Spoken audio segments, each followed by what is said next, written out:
I want to pull on this thread about the beta and sort of the bogglehead side of things. And okay, so we're going to be passive with some set of assets, but what we often observe is that that pacificity is a function of recency bias.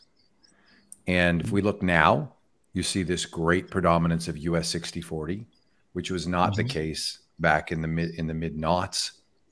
It was a case of making sure you had maximum exposure across emerging markets and commodities. So, I mean, I guess how do you conceive, or what advice do you have for those who are trying to construct a beta with respect to how are they going to stick with it through the thick and thin of underperformance vis-a-vis some behavioral benchmark that they have? I mean, that's a really hard situation to address. And it's not just retail. I mean, we're seeing that institutionally, that institutions have been caught fairly flat-footed here with this inflationary impulse and have all but left their commodity exposures in the dust years ago. Sure. So how do you think through that when you're thinking about the beta side of it? Or what advice would you give those out there? Well, so I think you have to start with this basic assumption that and this is, I'm not going to be theoretical at all. It's just say that all assets are fairly priced right this second.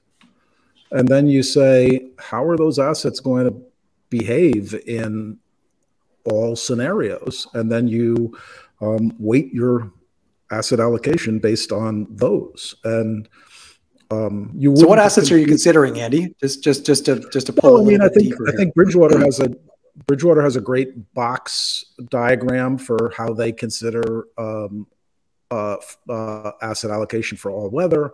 I like those two dimensions. I think those are really the only two dimensions, which are growth expectations rising or falling and inflation expectations rising or falling. And that's, a basic framework, I think, for everyone that does macro, but I think it's right. And the 60/40 box is the box exposure, for instance, is just, for one, heavily pro-growth and really misses inflation exposure. And so, not surprising, that portfolio has massively underperformed. Listen, no portfolio of long assets has done well this year. And there's a reason for that, which we can come back to. But 60/40's done a lot worse than a balanced beta portfolio. And I read Harry Brown's book about inflation proofing your portfolio, which I think was written in the late 70s, early 80s. And, he was really the first one to have a sort of all-weather framework from, back then. And now it's, much more common. I think Bridgewater's still the number one in it, but much more common. And it's also, I think, a little bit trendy now because people are recognizing they need exposure to gold, exposure to commodities, exposure to TIPS, inflation protected bonds, instead of just nominals and nominals, corporates, and equities.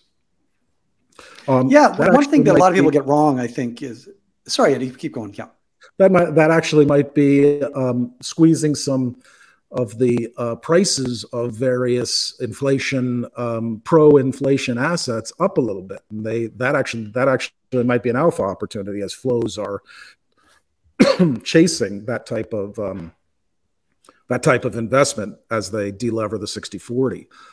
But those are short-term alpha type ideas. Longer term, that's, the way I do it is I go and look at how my portfolio is going to behave in many, many different environments.